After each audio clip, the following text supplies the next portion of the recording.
Если не знаешь, что делать, я часто об этом говорил, надо идти к людям.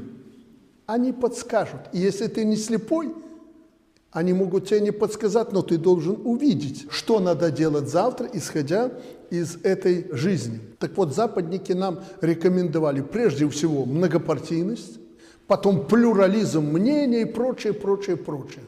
Они нам рекомендовали, а мы этому следовали. В авангарде шла, конечно, Россия, ельцинская Россия во главе с Ельциным. Я тут не даю ему оценок, у него много было и положительного. Ну, а следом бежали все. В наш мозг внедрили культ денег и благополучия.